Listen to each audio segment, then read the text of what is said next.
Hello and welcome to Beach View, our podcast about different things and/or stuff.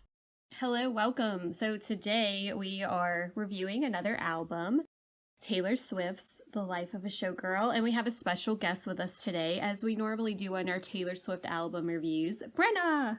Guess who's back? Back again. Back again. Guess who's back? Guess who's back? Bryce, I know you love that. You did it for too long. Oh, sorry. Already Whatever. ruining the show. Well, you know what they say. That's showbiz for you. That's showbiz, baby. It's showbiz. Well, anyways, thanks Welcome for having me back, on the Brenna. pod. I'm glad to be back. You know, Yes. it took some time to get back on, but here we are. It's in. Here we are. We're glad you're here. Here we are. Another Taylor again. Swift albums come out, so apparently we have to do these. Yes, we have to. They're a must. And I wasn't going to do it on my own. I needed Brenna to be here. Yeah. You need my input. So this album, Let what me y'all guess. think? Let me guess, you hate it, Bryce. No, it's fine. Oh. What? Not her best work, but I was a little surprised that the, response to it has been so negative. Well, let me just say this. Haters gonna hate, okay? I feel like there was a lot of hate online, but it's still, had however many, I don't even know, how many streamings, how many sales, it still was a huge success. Bad metric, Yeah. but sure. Okay, yeah, but anyways, I feel like there was a lot of hate online, but I still think people liked it, so I think Listen, people just need a hate. I agree, and I've been saying this probably since midnight. When she drops a new album, I can't, I need to listen to it for a week to really absorb Me too. the lyrics, Yes. the sound, everything. So I won't make a judgment call until after I listen to it a few times, because Same. to me, her music is, even though this one was more, I think it was less complex than Tortured Poets Department, Yeah. I still didn't understand the songs. And I feel like if you don't understand the songs, then you're not going to really fully like it, because you're like, what is she saying here? Because she's so poetic. Yeah. And then when you understand the songs, you're like, oh, this is fire.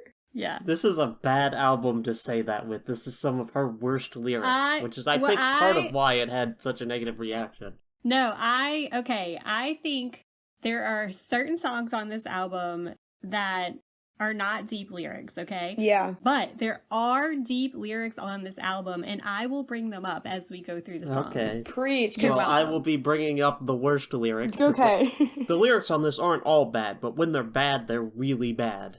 I will say it's not her best album lyrically. Now, I think she sounds amazing, though. In the songs, though, I will say, I think Yes. the production is good. Bryce, you might disagree with that. But I hate that everybody's judging her talent off of this album. I'm like, dude, she has dropped so many amazing albums and so many amazing songs with, deep, cut to the throat lyrics. So we are not going to judge this woman based off of some shitty lyrics in a few songs. Well, and I think it's a good album overall. Yeah. The lyrics, when they get bad, they're really bad. I think if that- I don't embarrassingly want to say so. But bad. They're we'll just get there when we get there. they're just fun and playful. Yeah. I think I would it not could call have been them that. better. Just some of the lines, it definitely could have been.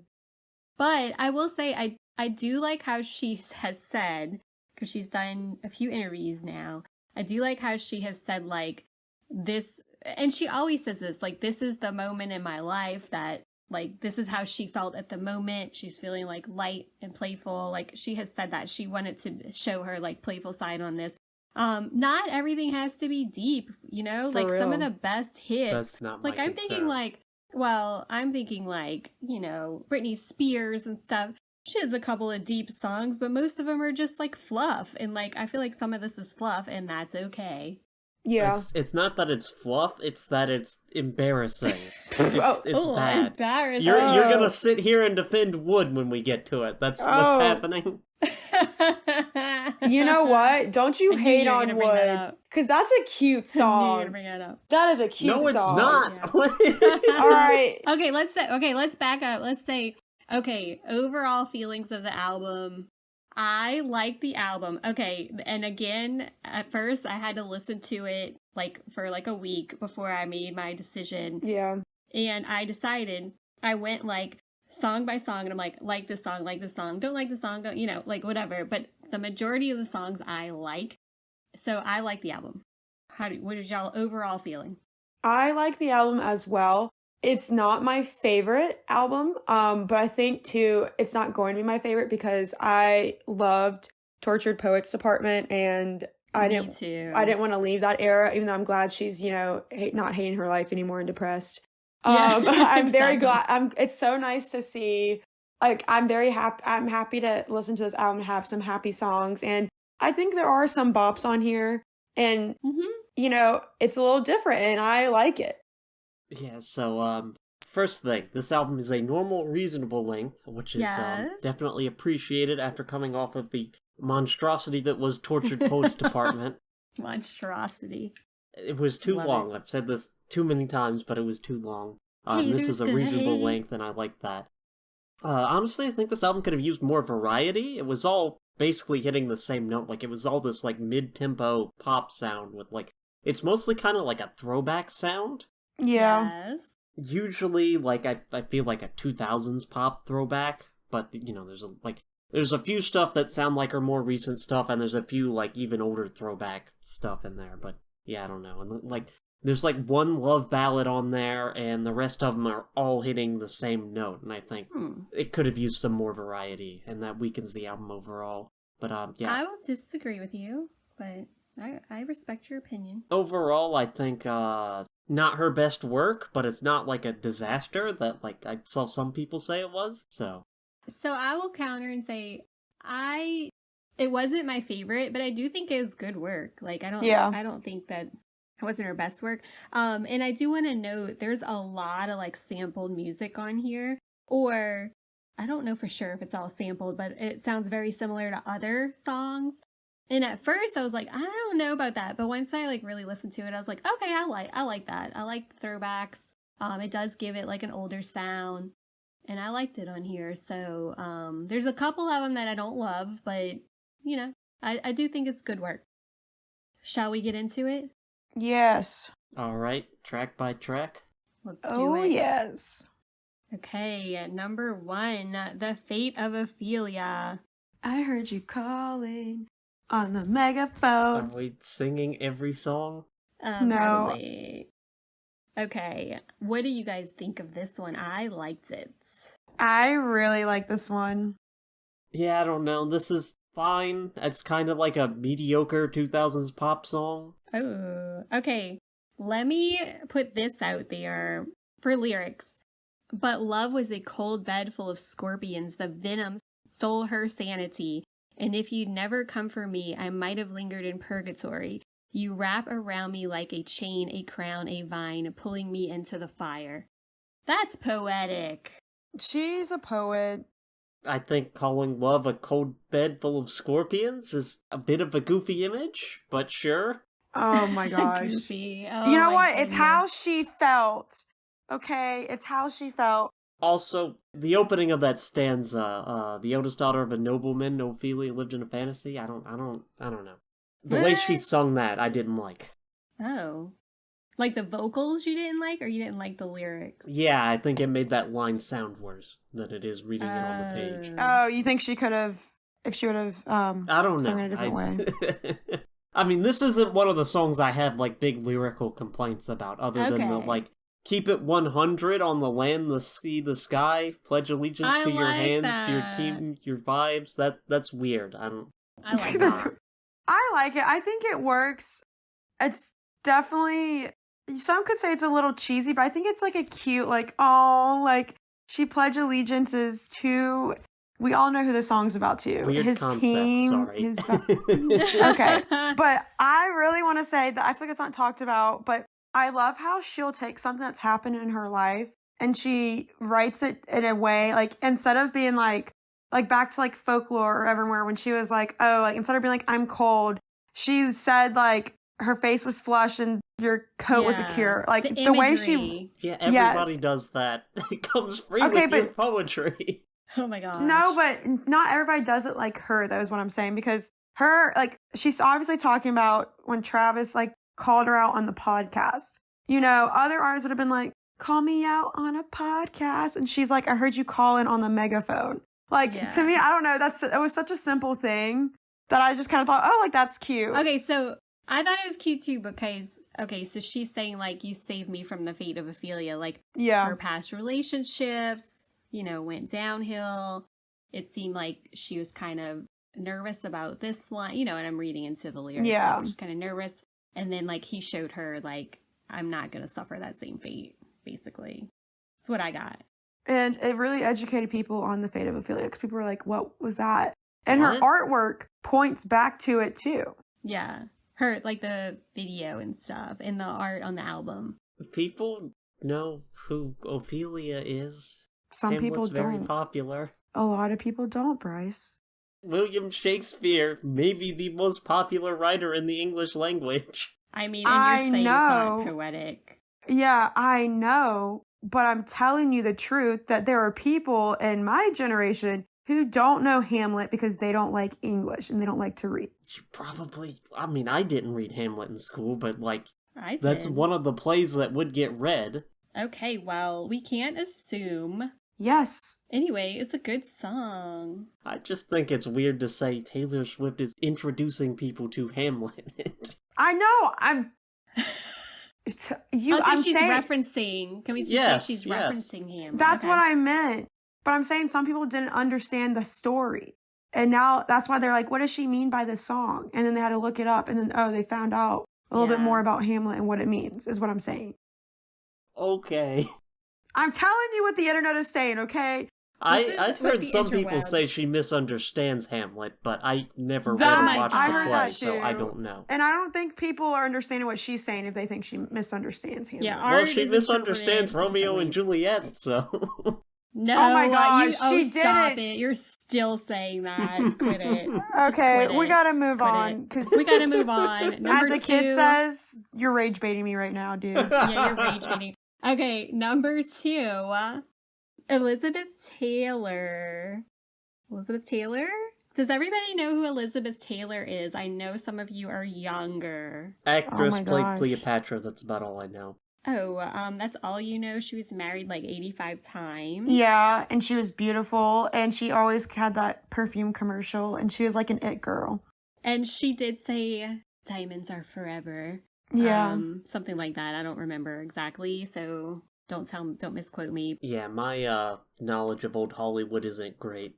I don't watch a ton of films, so... So, okay, so the whole, a lot of Elizabeth Taylor's is like, a lot of her lore is outside of her acting. Yeah. So I like that she referenced Elizabeth Taylor because this album is supposed to be the life of a showgirl behind the scenes, not like Yeah. showgirl. Like, you know what I mean? So I like that she referenced that with Elizabeth Taylor because, like I said, a lot of her lore is behind it. And I think also, like, Elizabeth Taylor had multiple relationships. She was, like, famous for, like, being married so many times and having failed relationships.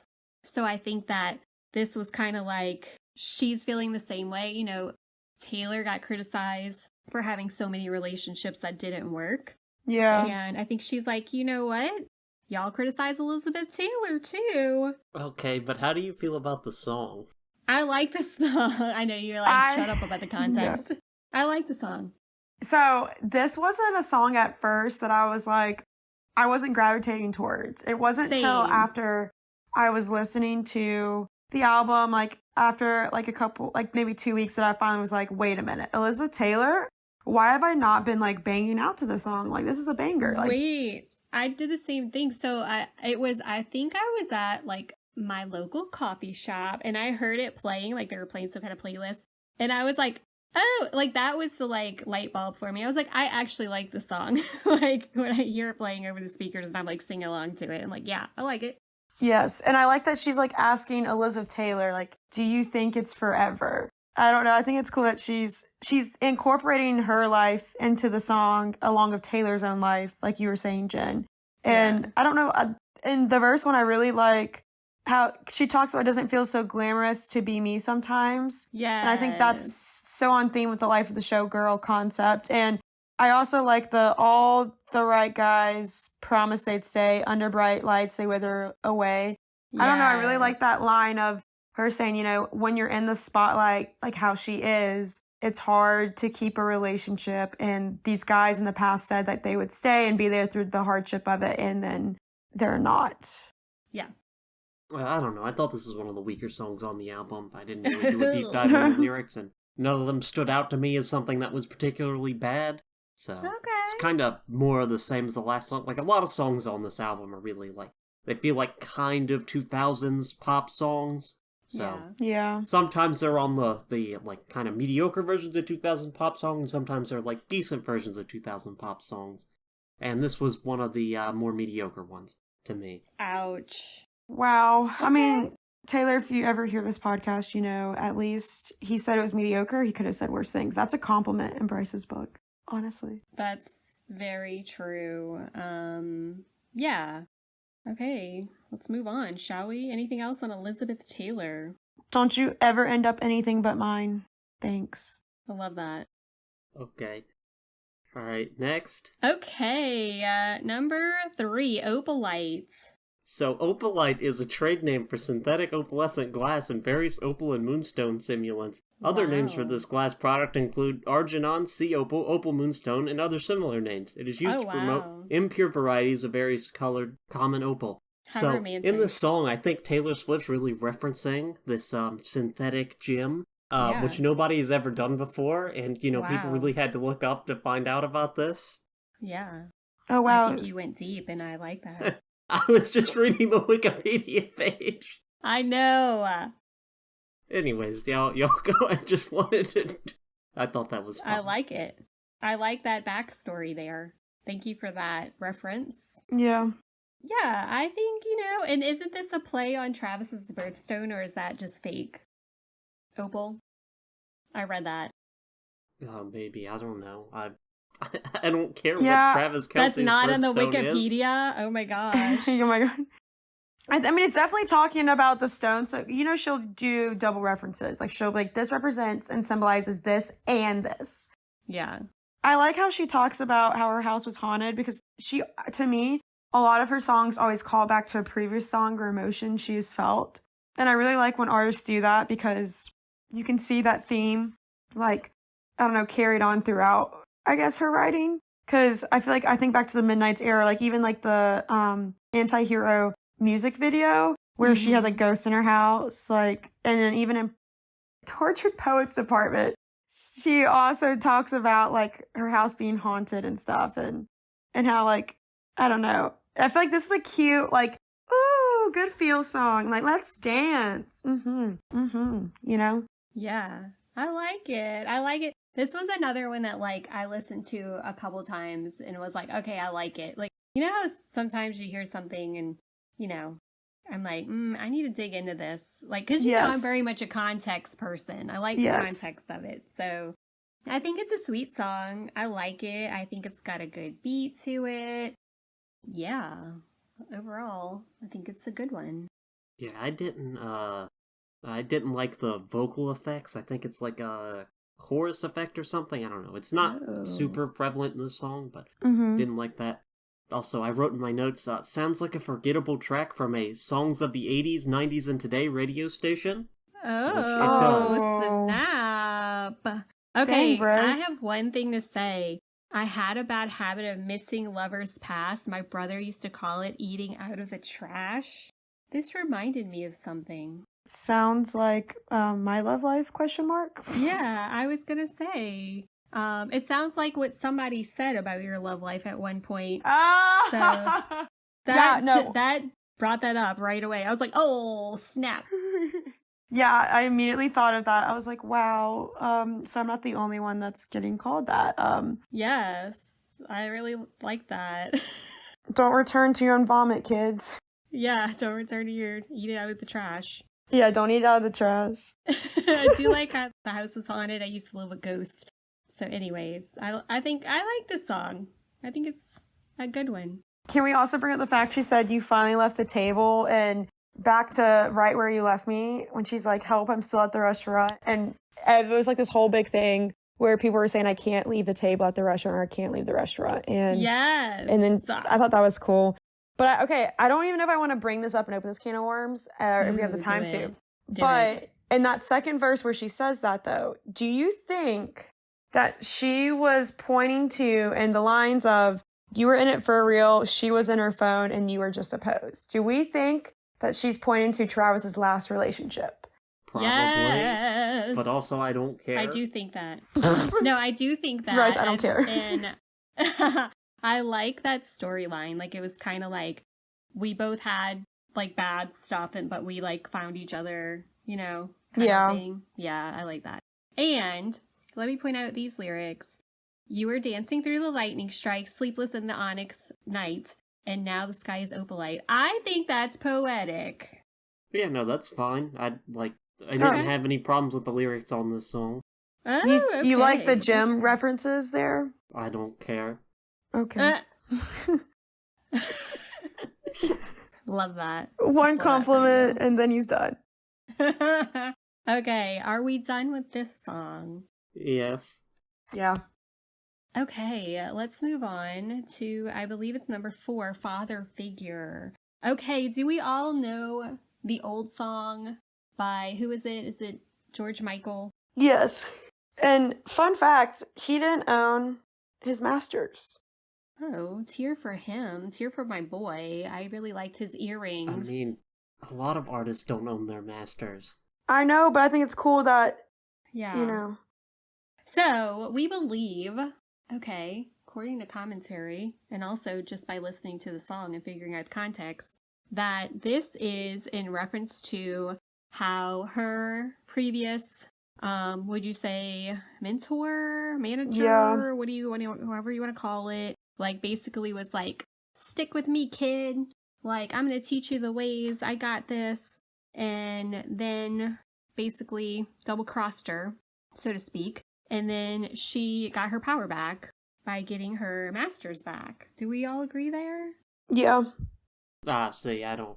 That's more context than I have. I don't know. Well, she said on interviews, I think on the podcast that she did, that not owning her masters was something she thought about every single day until she got them back. It was very, very important to her.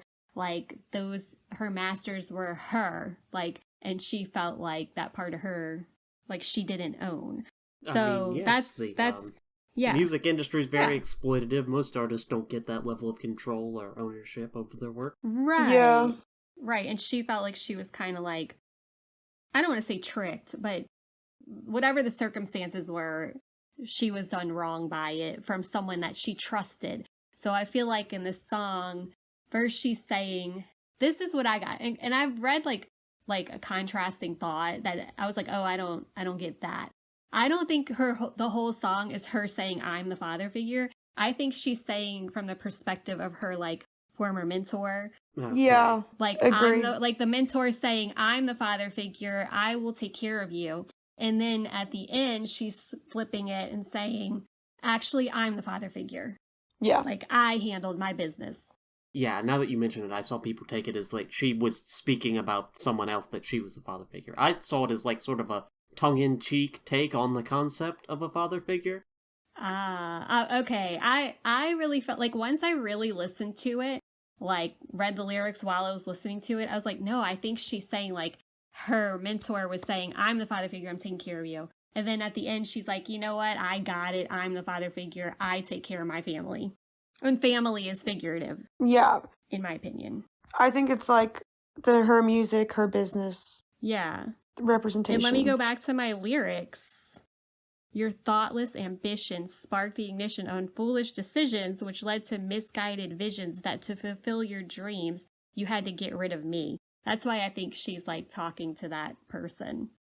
So, when I first heard this song and she said my dick's bigger, I was like, oh, like, Me I don't know too. why. I didn't love that line, but now I think it's such a good line, and there's... Yes. I don't think so. Oh, well, you gotta... Honestly, Jen, like you said, everything you said I agree with. It starts off, like... I think it starts at the beginning of, like, their business and their relationship, because they were more, it wasn't just a business deal to her. Like, she was really close to him. And she had said, like, in so many interviews, if you go back and look, like, when she first started out in the industry, even after a couple years, like, she saw him like family because he took a chance on her and she took a chance on him. And so when he found her, like, in the Bluebird Cafe, she was young and she didn't have, like, a record deal really.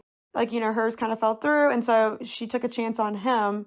And, you know, I can see him, like, as much as he wants to say, act like he was all the one in power, he wouldn't have been so successful if it wasn't for her. Yeah. Like, Big Machine Records was successful mainly because of Taylor Swift. And her saying, this love is pure profit. Yes. That's why I was like, this has to be about that. Yes, because to her, like, she's saying from his point of view, his love for her and this relationship is based off money. And it's like along the way, instead of like caring about her as a person, he was more about his money and keeping control over and having the power and authority over her. Yes. And I think that's like the first part is like, he's saying, I got you, stick with me. I can do these negotiations. I can handle business because I have a big dick, basically. Yeah. And then at the end, she's like, turns out my dick's bigger. Yeah. And I like that. And I also I still think like this song does, even though it has some simple lyrics in it, she still has her Taylor style writing of, and she mentions this in an interview, I paid the check before it kisses the mahogany grain, like talking about before the check even hits the table, it's already paid for. And then when she said they want to see you rise, they don't want you to reign, like I feel like that's such a pointing towards her relationship with him. And I don't even want to say his name, Stupid Scott, because he's like a curse word at this point. But I think that's so true that he wanted her to be successful. He wanted her fame to grow, but he didn't want her to have control. He always wanted to be in control of that, over her work, absolutely, over that. And I don't know. I think it's a good song. I think to me, it kind of, as a woman, I feel empowered when I listen to this song. Like, yeah, I took care of things too. Like, I did this. Like, actually, I'm the one who has the bigger dick. I'm the one that has the power. But some people think in that last chorus, when she talks about, you want to fight, I got the place surrounded, who covered up your scandals. I've heard mixed reviews or reactions about whether or not she is still talking about her in that, or if she's talking like him and like guilt tripping her. Oh, I don't know. I didn't see any of that commentary. I assumed it was her saying like, I'm the one who handled business. So, yeah. Interesting. I think she just goes back and forth from different like the 2 point of views in this song, and I like it. And I also, Bryce, you're gonna laugh at this. I also saw someone, you know how people take art and music and they'll like apply it to their life in ways that the artist didn't mean for it to, but that's the whole point of music sometimes, of being like, this song goes to girls that raised their last boyfriend and they had to be like the father figure. And I love, even though like I don't think that's at all what she meant by it, I love that interpretation because honestly, yeah, it is so relatable. I love that. Someone's quiet over here. Okay, I don't care about context like that. Y'all are going off on this stuff. Like, I'm just like, okay. I will say, I thought the lyrics didn't fit with the music. Like, I don't know, I felt like the lyrics have a lot of bite to them. Like, you know, I'll be your father figure, I drink that brown liquor, I can make deals with the devil because my dick's bigger. Like, that feels a lot harder hitting than the song itself, which is this kind of mid-tempo, almost wistful thing. Yeah. I got, like, tonal dissonance there. That's funny that you said that, because in another one of these songs, I was, like, singing it softly, and Travis was like, that's a weird thing to sing softly. It wasn't this one, but it's another one. And I was like, you're so right. But yeah, I totally get that. He said, that's a weird thing to sing softly. Yeah. I think it was the one where, was it like, I'm not a bad bitch or something? And I was like singing it very softly. That's the next He's song. like, why are you singing it? Yeah. He's like, why are you singing it like that's that? The but next I could track. totally see this one too. Yeah, I could see this one too. Like, yeah, I thought this song was fine. I didn't really care for the lyrics though, but they flow well together. No. So Okay. who cares? Okay. Yeah. Compliment. Okay. We'll take it. All right. So eldest daughter being next, and for our listeners, whoever you are out there, Jen is the eldest daughter of the family. I just want to point that out there. Eldest daughter. Yeah. This is my anthem, guys. Yeah. Okay. Let me sing this to you. I'm just going to read it because I'm not a singer. We lie back, a beautiful, beautiful time lapse. Ferris wheels, kisses, and lilacs. And things I said were dumb because I thought that I'd never find that beautiful, beautiful life that shimmers that innocent light back like when we were young. Poetic. I think that the bridge was the best lines or lyrics in this song. Yeah, I love it. Yeah, well, there's some bad lyrics in this song too. But I'm not a bad bitch, and this isn't savage. Not good. But not yeah, good. that's what I was singing. I was like, yeah. Anyway, go ahead. That opening line, that opening verse, so bad, so terrible. What? Oh my gosh! Wait. Everybody's so punk on the internet. Everybody's unbothered till they're not. Every joke's just trolling and means. Sad as it seems, apathy is hot. Everybody's cutthroat in the comments. Every single hot take is cold as ice. I like it. That's bad. I like it. That's okay, wait. so bad. I do like the pre-chorus. I've been afflicted by a terminal uniqueness. I've been dying just from trying to seem cool. I think that's very on point. Like, well, not for you, Jen, because I think you are cool. But for like an eldest daughter of like trying to keep up with the times and like with like their younger siblings. But unfortunately in our family that doesn't really apply because Jen's like always with the times. So I felt it to where eldest daughter is like the one that like puts everybody else first kind of thing. It's kind of like mother hen kind of, you know what I mean? Yeah. And like she's feeling that way, but now that she has like a true partner, she can like be true to herself, I guess. I don't know. I may be stretching on that, but like that's kind of how I felt about it. Like, and she, you know, eldest daughters, like you're handling everything on your own. You don't need anybody's help. yeah. Like, and now she's like, no, I have someone I can let my guard down kind of thing. And I love how they say, I love how she says about the youngest feeling raised up in the wild. And just like how it's different than like the eldest. That's about Travis Kelce, right? Yeah. Yeah, and like the difference in like the eldest being like the lamb to slaughter and the youngest being like raised up in the wild. I don't know. I like it. I just think it's like, you know, the kind of figurative language. I do like that too. Like the contrast of she's the eldest daughter and he's the youngest. Yeah. Okay, so while I'm not a bad bitch and this isn't savage, isn't my favorite lines from her, I do think like the point, I've seen so many takes on this. Okay, one, so many people have used those phrases and lingos in other songs and people loved it and were fine with it. Like Demi Lovato did it, Ariana Grande did it. Yeah. And when she does it, it's kind of like, ugh. Did they say I'm not? This isn't? No, but they say, like, they use that, like, they'll be like, okay, Demi Lovato, payback is a bad bitch, and you're effing with a savage. Like, she says that in a song, and then Ariana Grande says, something, something, turn me into a bad bitch, and then something about turn into a savage. And I will agree, and when it is in a softer song, like, when I first heard it, I was like, no, Taylor, no. But don't you love singing, I'm not a bad bitch? And this isn't savage. But I heard the original lyrics on TikTok for that part. What? Yeah, like someone posted the voice memo of this, and I like the original lyrics better. What was it? I think it's like, I might have to look it up. Like something about I need to tell you something. I'll come right, or I'll have to look it up. Is that actually confirmed or? I think. Yeah, I think so. She released some of her like behind the scenes, like making the song because people like absolutely roasted. I'd only heard like a little bit of one of them, but people were absolutely like roasting her, and you're like, "Is this for real?" Because like her vocals on it were like she's in the studio, and they're like going back and forth on like this should be whatever, and people were like, "Is this really her singing?" And I'm like, "Y'all, this is the creative process. It's not like her actual." Anyway, people just roast everything. Yeah, it's annoying.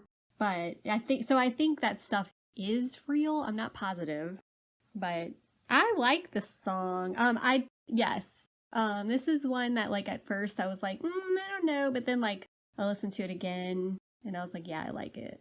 Yeah, I mean, you know me, I don't really care for this style of, like, ballad, the soft, slow song. Rarely my favorite in any, album, so it's like, it's fine for what it is, I just don't really like what it is.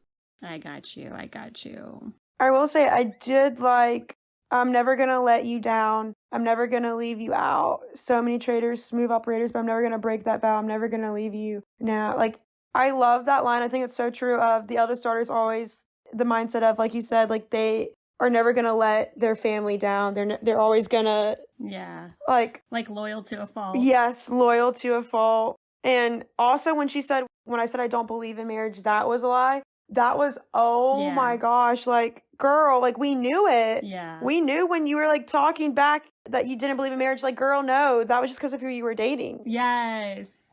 And I do think that's, like, eldest daughter, I can do everything on my own. I don't need a partner. Yeah. And she's like, I was lying. That was a front. I do need you. Aw. Wait, I found the lyrics, but I'll tell you something. I would come running. Never gonna let you drown. Never gonna let you drown. Oh, I like that. I do like that better. Yeah, but I think they made her change it so it flows, or I don't know. We get it. Okay, next, Ruin the Friendship. The song. This one is just gets me. So, this is about her friend who died, R.I.P. Yep, Jeff. Yeah, and when she was younger, and like she's saying, I wish I would have like taken a chance. And I think we see that like that shapes her with I don't know if this is like with Travis, like she took the chance because she learned life lessons along the way. Yeah. The song itself I think is a pretty song. I like this song. I haven't used this word yet on this album, but I'm bringing it out. It's relatable. Like I had a friend who died when I was like 19, like a year after we graduated high school. And it was kind of the same thing. Like the last time that, like I remember him calling and being like, let's hang out at a parade. It's like during Mardi Gras. And I was like, oh no, like I'm with my boyfriend right now. And I'm like, at the time I was like, I wish I would have went. I wish I would have had one more time to like hang out with him. Yeah. And that does shape how you feel, like how you take opportunities later on. So I found this personally relatable. And I really liked it. Okay, but that's not exactly the sentiment, is it? It's like that we should have, like, hooked up or whatever. Hooked up's the wrong word, but we should have kissed. Well, I think it was, we should have taken the chance. That's what she's saying. Like, we're not going to get this opportunity back. And, like, yeah, I do think it's, you know, it's the same thing. Like, we should have, like, we never know when something's going to happen. We need to jump at the opportunities is how, like, what I took from it. Okay, I feel like the story you described is different from what's going into this song because of oh the my romantic aspect of it. I think it... No. Nah, I think it's kind of... Well, okay, like, I think it's a little bit too literal about... Like, I totally get that. And also, like, the guy I'm talking about is like, yeah, we had a little crush on each other, like... at the time, so I do feel the same way, like, oh, what if we would have, you know... Bryce, I think it's the exact situation that Jen's talking about is what she's talking about in the song, because in the song, Jeff had a girlfriend during part of their friendship, and there was always something between them, but, like, they never took the chance. She never went there, and she says it was not an invitation. She's not saying that he ever, like, fully, like, it wasn't spoken out, but it was, like, an underlying thing that a lot of... But what if... Yes. I love it. I just think it's really sweet. I love the song, and I didn't really understand it at first until I got to the end. The first time I heard it, when we got to verse 3, when I left school, I lost track of you. Abigail called me with the bad news.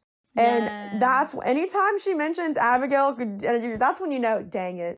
Like, damn it. Here for my homie. Yes. And then the ending chorus of it was not an invitation, but I flew home anyway with so much left to say. It was not convenient, no, but I whispered at the grave. Oh my, that literally, that was like a dagger in the heart. It was so sad, but I think this to me is such a older, typical Taylor Swift song. And to me, this is one of the best written songs on the album, maybe, because it tells the story. It has a lot of imagery. I love the meeting, how she changes. It was not an invitation. Yeah. Talking about high school, like really calling back to her time of her life. And she also wrote from the Vault tracks, Forever Winter, about him. And Yes. Bryce, I know you don't like all the backstory, but obviously this, No. and people, and I believe this because like psychologists say this, like when you are the first person you lose, like especially when you're young, that's like your age that you lose, like you'll always remember them, and that will always be hard because it's like your first time experiencing. That's your first. Yeah.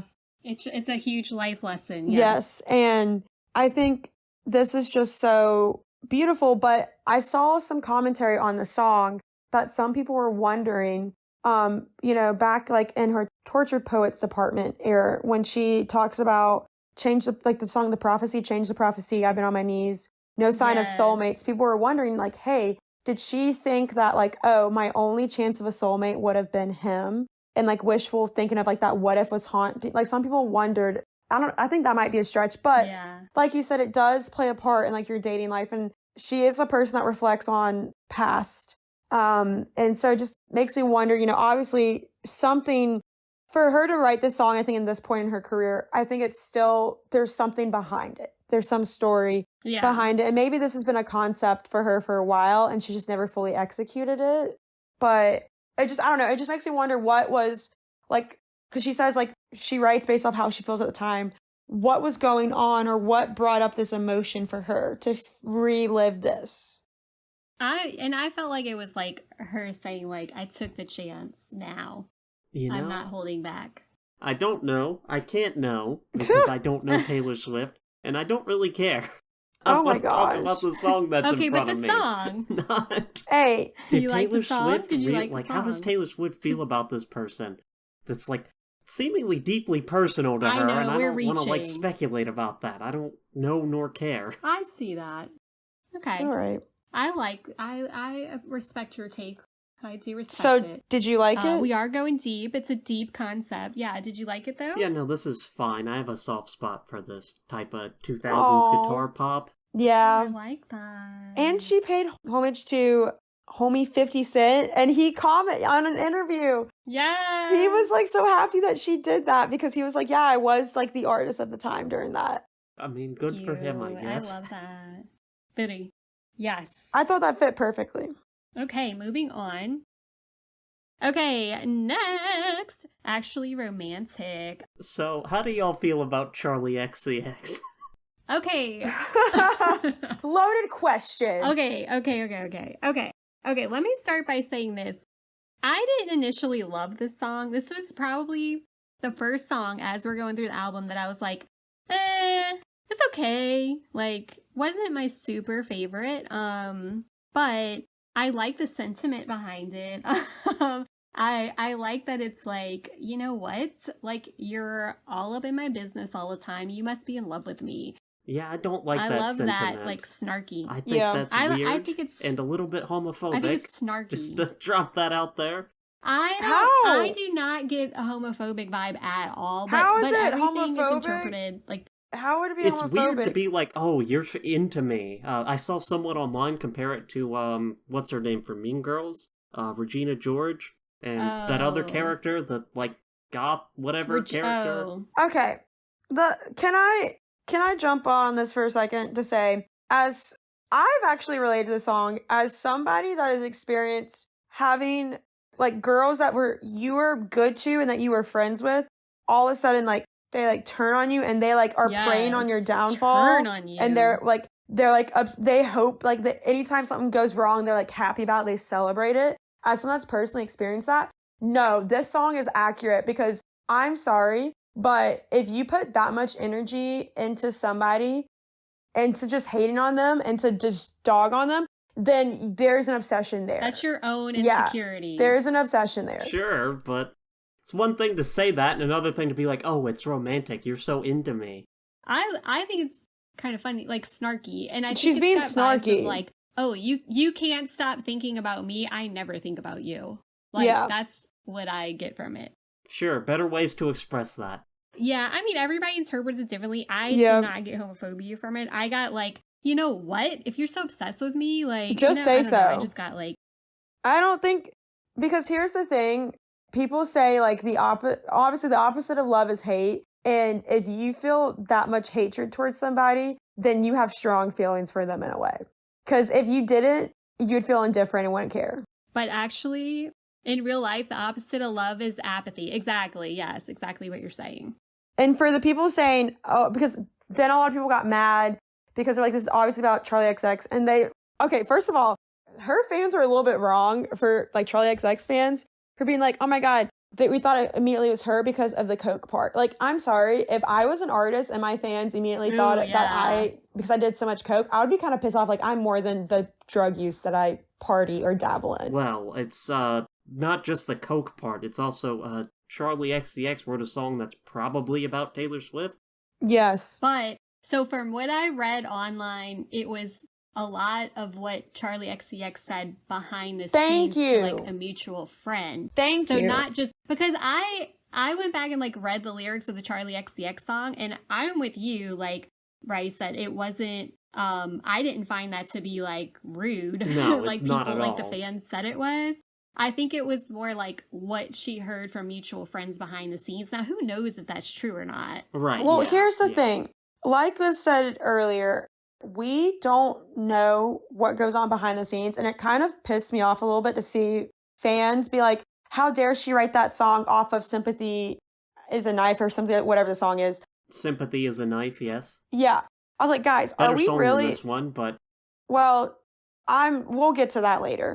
But all I'm saying is when people were saying like she didn't even call her boring Barbie in that song. I'm like, obviously if she said I heard you call me boring Barbie, it's said behind the scenes. And let's not forget, Charlie XCX opened for her during Reputation. I saw her open for her during Reputation. In interviews afterwards, she made comments like negatively about the tour and about opening for her. Yeah. They also ran in similar circles. Their social circles and groups overlapped for a time period. They so both obviously dated a guy in the same band. So. Exactly, and that too. So obviously things were said to get back because they still have mutual friends, even though she's no longer dating Maddie.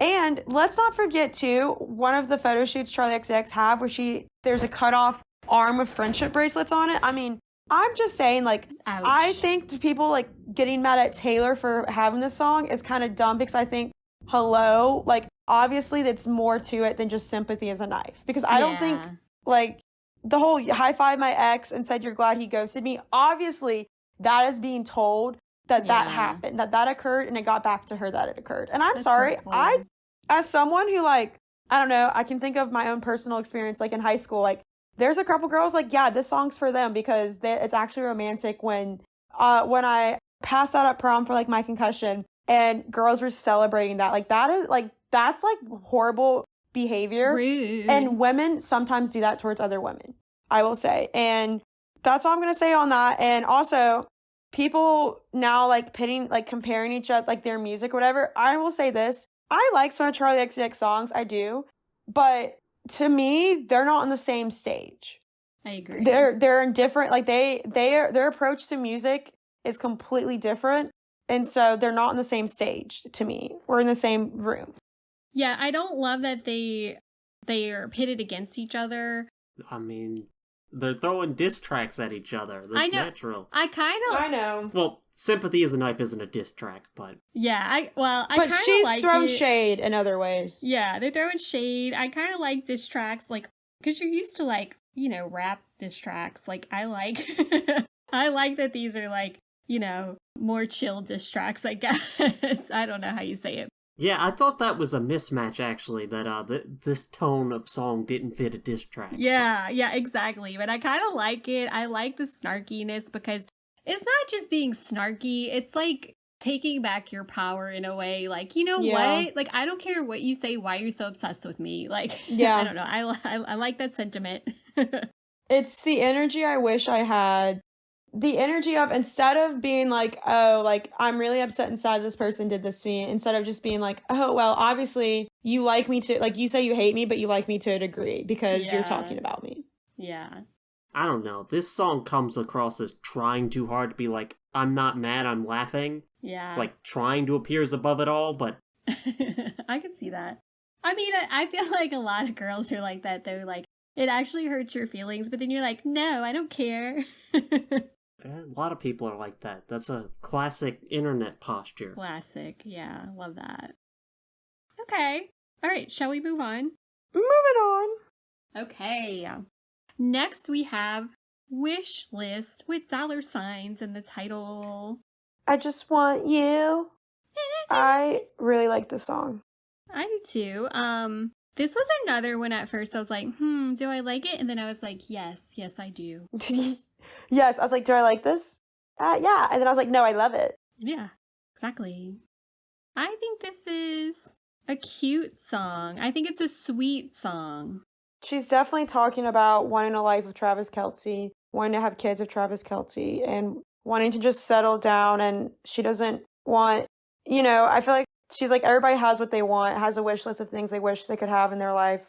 And she doesn't care about any of the stuff but their relationship now. Like, yes, I feel like she's saying, actually, I do want this. I've Yeah. said before I don't need it, but now I can be free to admit that this is what I want with you. She may not have wanted it with her previous partners, but Yeah. she wants it with him, and I think that's a sweet sentiment. And as a grown adult, this was another, like, I won't say fully relatable because I'm not taking the song, like, literally when I say that, but I do think, like, when you're with certain partners, you're like, no, I don't want that at all. And then when you're with the partner who is your true partner, you're like, I could get married, Like, anyways, that's just, like, a personal, like, relatable thing for me, but I think this is really cute. Like, she's like, I can have it all. And I like the music. I know we're talking, and we always do, a lot of the context behind these songs. And we haven't really been getting into, like, a lot of the instrumentation and the vocals and the production and stuff like that. So I think this is a sweet song all the way around. Lyrically, I like the way she sings it. And yeah, anyway, that's my take. I don't. That's my biggest note on this is this sounds more like her more recent pop stuff. And I keep banging on about it, but I hate the vocal delivery style she has where there's like really quick syllables that she does. Oh, okay, yeah. It's not expected. That she does again on this song, and she'd mostly like laid off of that on this album. Yeah. I see what you're saying. I can see what you're saying. I also don't like the production. The drums, the electronic percussion on this were really... I don't like that. Couldn't stand. So, yeah. Okay. I wrote least favorite song on this album, and then Would Happen, so I went back and amended it to be Until Would Happen. Oh, snap! My gosh. You're a Would hater. Yes. I love Wishlist. It is simple, but I think it's cute. And if you hear it slow, because people were saying, too, it's not romantic, but I think songs, like, it's very upbeat, but if you slow it down and, like, do acoustic version, it is so romantic. Like, like you said, Jen, like, to want a partner that you want to have it all, like marriage, kids, maybe to me, it's like a simple life is what she's saying in here. Yeah. Like, I have the success. Now this is what I want personally. I also like the line, like, you want a fat ass with a baby face. I was like, oh my God, that's me. Just kidding. Accurate. Yeah. I'm really sad you don't like this, Bryce. So sad. It sounds like her normal stuff, and I'm on record not liking her normal stuff.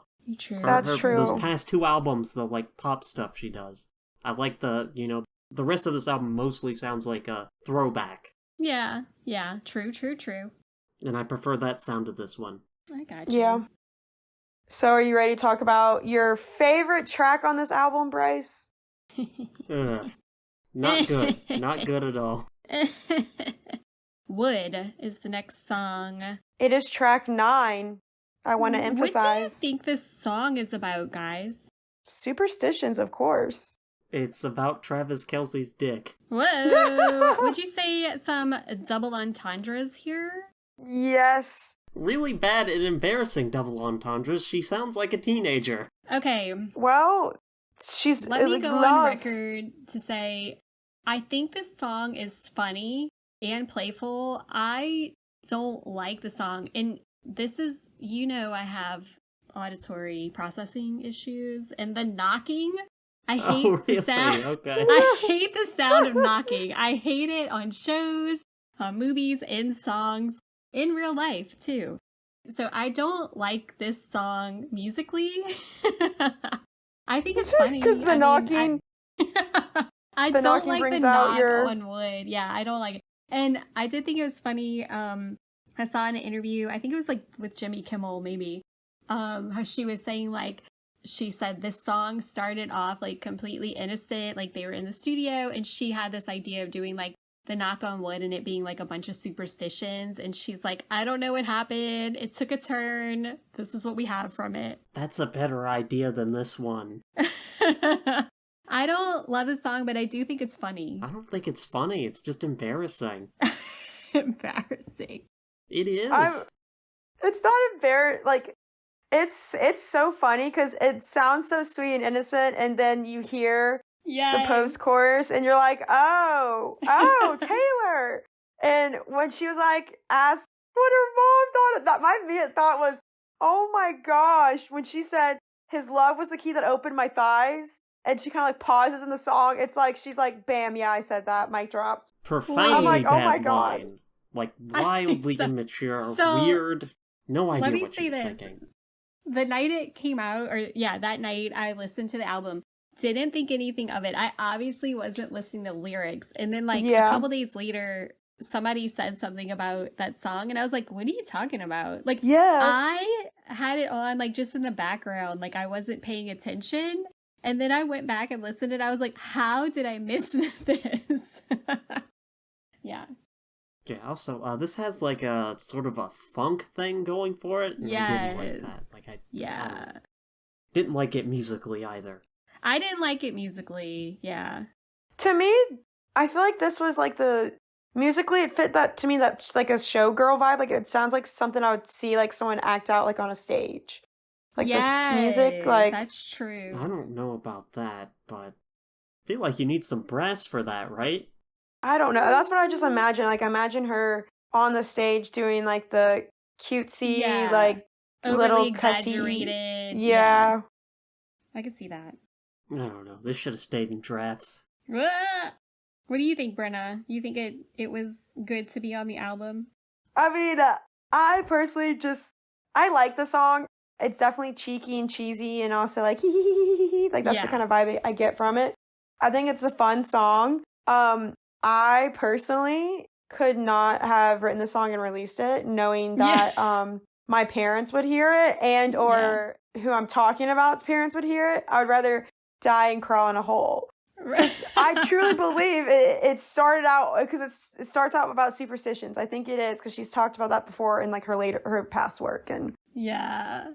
I saw like a meme that was like her talking to Travis Kelce's mom, Mama Kelsey, saying like, hey, just don't listen to track 9. Yeah. Yeah. Okay, next we're going to Canceled. I like this one. I feel like this one redeemed a couple of the other ones I didn't love so far. I like Canceled. I think it's also got some good lyrics in it, I feel like. I thought they were bad. Like, Shattered Glass is a lot more sharp. And now you know exactly who your friends are. We're the ones with matching scars. I like that. Okay, that is something a teenager would write. That is so bad. I don't feel that way. I thought it was good. I liked it. Yeah. I think there's a couple lyrics in here that I did not like, and I wish it wouldn't have been on here.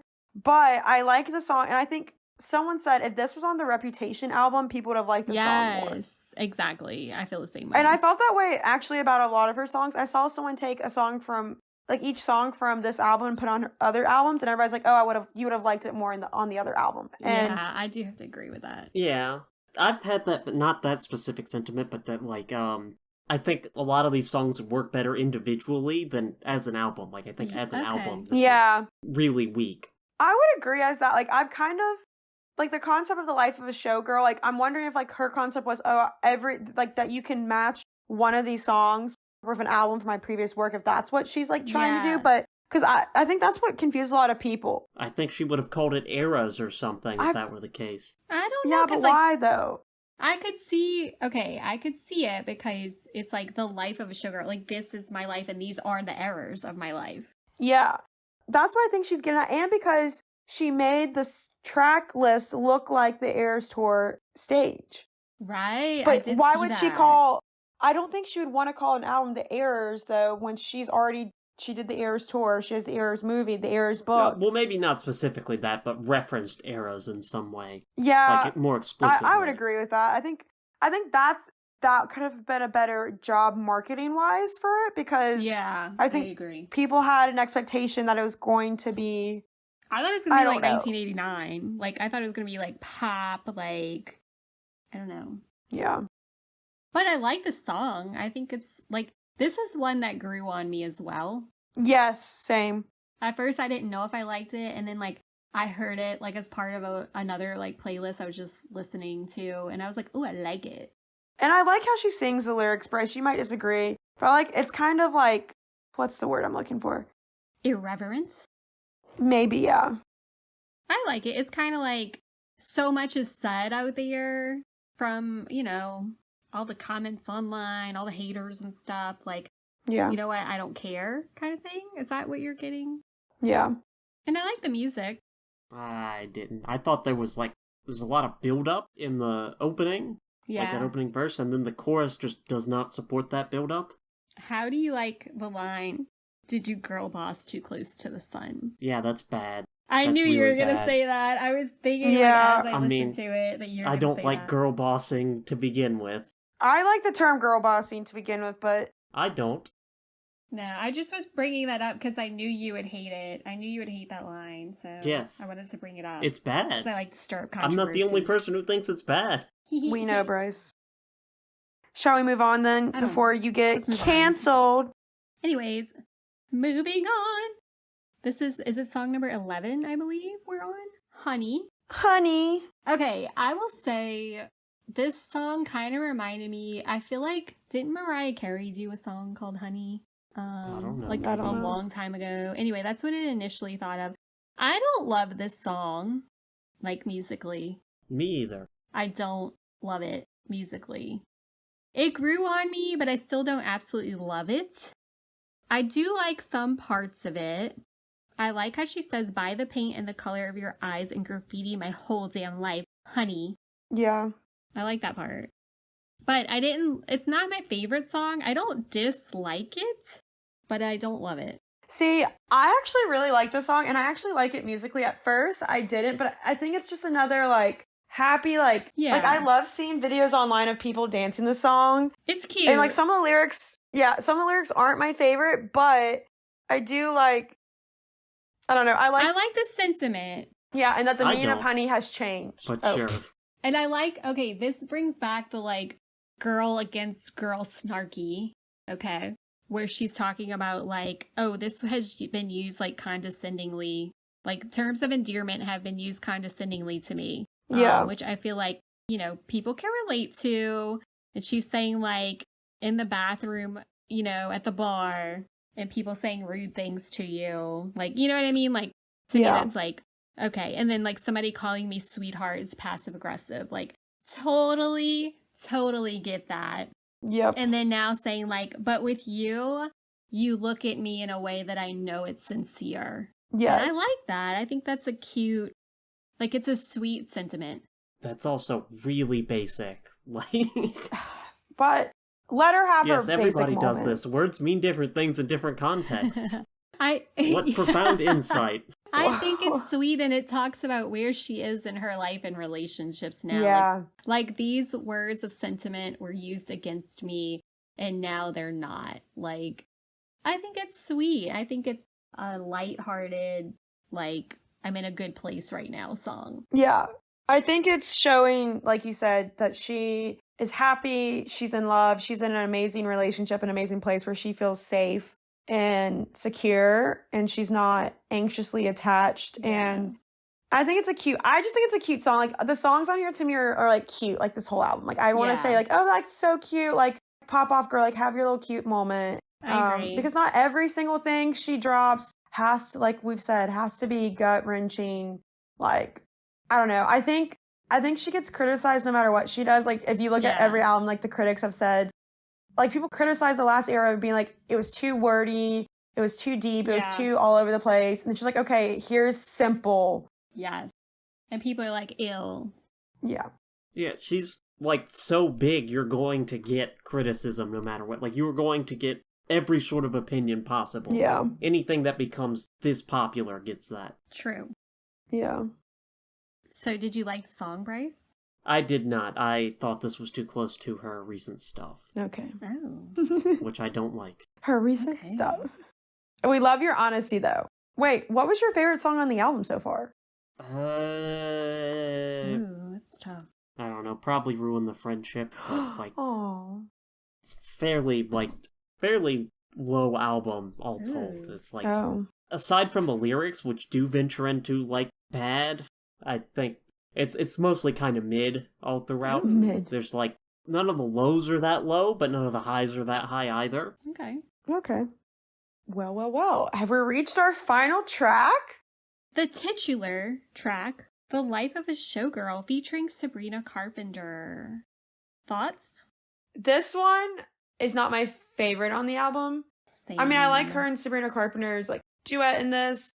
I would say my favorite part's probably the outro when it's like from the Eras tour, like audio. It's kind of like making a play on the Eras tour. Thank you for an unforgettable night. We'll see you next time. Thanks for the band. Like That was my favorite part too. yeah, I thought that was cute. Yeah, I thought that was so cool because she's exiting the showgirl life and the part she's played. And I get the story in this. Like she's talking about how when you are like trying to achieve that success when you're younger, you see people that are showgirls and you think their life is glamorous and you want to be just like them, and they're like, oh, like trust me, you don't want this, you don't want to be like this, it's not as easy as it is, you got to really like toughen up to be able to do it, you don't know the true life of a showgirl. And I think that I like that sentiment of it, and I like that it's true that, you know, when you become famous, I feel as though people see the glitz and glamour and never truly think about the downfall or the downsides to it, and that you have a part to play. That I think that's kind of what it's talking about too, to kind of, not that Bryce likes to get deeper into it, but I think she's saying, I have a part to play that I've been playing. And we see it time and time again. If she gets off script of what people think she should be like, or what they think she should do in a situation, she gets critiqued or criticized. And she's really had to learn that, hey, this is the part like I have to play, but like that's not actually me. And it's okay if this part I'm playing they don't like. That's okay. Ooh, I like that you got that. I guess I didn't get that deep into it, but I thought like, yeah, she was coming from someone who was more experienced in the lifestyle. When she was younger, they were like, yeah, thanks for my flowers, so to speak. It's not for the faint of heart. Like you do need to have tough skin to do this. And her being young, kind of like, oh, like they don't experience that yet. But then now that she's experienced, she's like, yeah, I totally understand that part, and I am living that life now. So that's kind of like what I got from it. I don't like this one musically. Yeah. I was really excited to listen to a track with Sabrina Carpenter and her, and I thought that was going to be like a cool collaboration. And I think they do a good job vocally, and I like that they did this together, but I don't love this one musically. Yeah. I thought it was fairly generic, and I don't like the rhyme scheme in the opening verse of both Taylor and Sabrina's section. Yeah. Which, it's intentional, where they do that like rhyming thing that's almost like a nursery rhyme. Yeah. That's not quite what it's going for. Yeah. It's like simple, like kind of cutesy rhyme scheme. I didn't care for it. The cadence to me is, I don't like the beat of it. Like it just, it's a little too like, I don't know if it's repetitive and that's what I don't like, but yeah, I don't it is fairly love the repetitive. cadence of it. Yeah, I wanted to like the song, and I don't love it. I don't hate it either. To me, it sounds like more Sabrina Carpenter's pop, and like I think like this like new age of pop that we're seeing. Yes. And I'm not a big fan of like this new age of pop. Like I like the songs enough, but it's not like, I don't know. I think I like the newer age stuff fine. I think it's better than the the late 2010s. No, I think some of it's kind of like we're seeing it with like the artists. Like I don't know. I feel like we're entering. This is just my opinion, but I feel like we're entering a new era of pop music, and it's not my favorite. While the songs are catchy and fun, like it's just kind of like, eh. Yeah. Okay, I will say this. This section, I like the lyrics on. And I know, Rice, you're going to say it's basic, but I kind of liked it. I took her pearls of wisdom, hung them Oh, from yeah. my neck. I paid my dues with every bruise. I knew what to expect. Do you want to take a skate on the ice inside my Inside my veins. I think it's cute. Yeah, I like that one. No opinion. So I like some of it, like, lyrically, but I was kind of like, eh. Not my favorite, but I do like the song titled "The Life of a Showgirl." Yeah, I like that they closed it out with this, and like you said, the outro is kind of like summing up the album. It's done. Now, we heard Bryce's favorite song. What was yours, Brenna? I don't know. I think I love "Ruin the Friendship." I do like "Father Figure," "The Fate of Ophelia," "Wish List." I think that's kind of. And I hate. There's parts of other songs that I love, and then there's some parts in the song that I'm like, eh. Yeah. Like, I think if Eldest Starter, if the lyrics were changed up a little bit, I would really, really love that song more because I do like it. But once again, I think that was intentional too, to be cringy. So I think my favorite. Oh, this is tough. I think my favorite might be Father Figure. yeah, I like that one. I like Ruin the Friendship. I like Eldest Daughter. Yeah, I think probably favorite is Father Figure. I really like the beat of The Fate of Ophelia. So, I don't know, it's so hard. But for the most part, I liked all of the songs until I got to, like, actually romantic. I was like, like, musically, I'll say. yeah. I was like, it's okay. I like it. It's fine. And then I liked Wish List. I didn't love Wood. I liked Cancel. I didn't love Honey. I didn't love Life of a Showgirl. For the most part, I think this is a good album. I don't think it deserved the hate that it got. I think people are just so quick to criticize. Yeah. So I like the album. Like, I think I want to buy the vinyl, you know? Yeah. But yeah, I don't think it was a bad album. Was it my favorite? No, I still like other albums better. Yeah. I agree with that. I agree that's not my favorite album. I still think it's a good album. I think it would have been a better album with some lyric changes, but Yes. vocally, I thought she sounded amazing though. Like, vocals, hands down, sounds great. I agree. Yeah, her vocals were good on this album. Like, I think people aren't talking about that enough, that her vocals sound amazing on it. And I think that what makes up for some of the lyrics, but I truly stand behind, if some of the lyrics were different, then I think people would be, oh my gosh, about this album. Like, some people are, but I think it would have been better received. Yeah, definitely. Well, it wouldn't have. There are people who don't listen to Taylor Swift who saw some of the lyrics on this going around. Yeah. Like, And we're they're talking like, about it because they were so bad. I don't think they're bad. I think if you looked at, like, we heard this also in the Tortured Poets department, where some people were like, oh my gosh, the lyrics are so deep. And then other people were like, half the album is so cringy. Like, so I feel like people criticize her lyrically all the time. Yeah. And I don't think this is any worse. I mean, this and Tortured Poets Department, at least from what I've heard, are her worst lyrically. But this is way worse. I don't feel that way. I feel like Tortured Poets has a lot of, like, deep lyrics. I mean, it has a lot, period. Yeah, it does. And I feel like this has some deep lyrics, too. And also, like, I think, like you said, Brenna, people criticize her for Tortured Poets and were like, why do you have to be this way? Like, it's so, like, melancholy, whatever. And then when she does a more lighthearted album, they're like, why do you have to be this way? I can't believe the same person it's who too wrote shallow. Tortured Poets wrote this. Yes, I'm It's like, probably y'all different need to people. decide. It's probably different people saying that. Like I said, anytime you get something that's big enough, you will get every range of opinion. And That's it is very true. It's not produced by our lovely Jack. Yeah. It's produced by the people that produced 1989. Yeah, very famous pop producers. Yeah, Max Martin and Shellback. What's his face? Shellback. Yeah. And they're very talented producers, hands down. And, people were pushing her to step away from her and Jack's work to go out somewhere new and, like, to go back and do something different. And she did. And, people were like, whatever about it. And I like the production value here. Like, a lot of it is sampled stuff, or it feels like sampled stuff. I don't know for sure, but Like, you know, what's the one song that is, my brain's not working, but it's like the Jackson 5 Yeah, I sample. did. Yeah. Yeah, like, I like how, to me, I like that they sampled some stuff. At first, I was like, oh, every song sounds like a different song.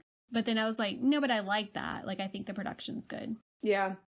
Like I said at the top, I think this could have used more variety. It's all that, like, mid-tempo pop stuff. If this had, like, two unabashed, upbeat, like, raring to go pop songs, I think people would have liked this a lot better, and this would have been a much Agree. better Yeah. album, like, as an album. I have to agree with you. So, do you think it's more a production problem or a lyric problem? It's a writing problem, a songwriting problem. Okay, like the process of it. She went for all mid-tempo sounds, or like, you know, Eldest Daughter's a slower song. Yeah. But I think other than that, these are basically all hitting a similar space emotionally and rhythmically. Yeah. Well said. I just want to close this out by saying, I'm not a bad bitch. And that, kids, is the life of a showgirl. Okay, all right, we're I'm interested to see though how she is gonna pivot from this album. okay. So no more music from now, and she's gonna, like, you know, like she said, she wants to settle down, get married. 5 years from now, she's gonna get divorced, and she's gonna put out a divorce Oh my record, and it'll be her best work. Oh my gosh, don't put that out into Bryce, the universe. stop. I really don't think they will. I think they're gonna be the David Beckham and Victoria I Beckham. hope they do, because I want the good divorce Oh! album. Oh my god. Wait, Bryce, so you No. agree she can have good albums? Oh my god. Are you becoming a fan, low key? I'm joking, but no, what's gonna happen is she's gonna get divorced. I'm gonna be like, ooh, I bet she puts out a good album, and she'll put out an album and it'll be mediocre. And I was gonna say, everybody will be like, oh, we thought this was gonna be better. Yeah. Yeah. Well, Yeah. Bryce, you did say, though, let's keep in mind, your favorite song on her last album was But Daddy, I Love Him. And that Oh. Yeah. still shocks me that was your favorite song.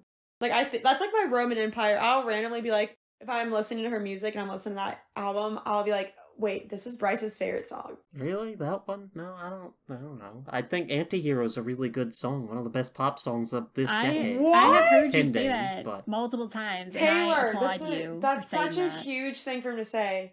It is. Wait, did we ever talk about Folklore in Evermore? No. Maybe we should do that. I feel like, Bryce, you would like some songs on there. Okay, well, I have an album we need to do first. Okay. What? Yes, we get you to do have my bullshit. Yes, you have to agree. He said you have to do his album next, and then we'll go back to some Taylor's. Okay, what album? Which actually, the album I want to pick would fit thematically. So Ooh, I love that. Okay, what is the Oh, I album? can't wait. Give the listeners a preview to what we're going to talk about next time I come on. The Glow Part 2 by The Microphones. Okay. Ooh. But anyways, I think we're finished, right? Yeah. Yeah. I think we're finished. Thank you, Brenna, for being our guest on the show. We couldn't do a Taylor album without you because then it would just be Bryce criticizing all of my thoughts on it. Yeah. Yes. But no, I really appreciate you coming on and doing this album with us. Yep, thanks. Does anybody have anything else they would like to say? If not, I will close this out. It was better than Tortured Poets Department. Oh. so Oh, we'll give it that. wow. High praise. High praise. I don't agree with that statement, but that's okay. High praise? I thought Tortured Poets was bad. No. No, I love Torture Poets Department. But no, thank you guys for having me on again. I love talking about Taylor Swift and all things her, and I swear I could talk a lot for hours about her songs and stuff Bryce doesn't care about, like the context. And I thought we had some great discussions today, though. We did. Even though we disagreed on some stuff, I think the viewers are gonna eat that up. Yeah. This is real life, guys. This is how, honestly, I think it's a perfect example of how the album has been taken by people. So thank you guys. I agree with you. Yeah, thank you. Well, this has been Beach View. Thanks for listening. Bye. Bye. Bye.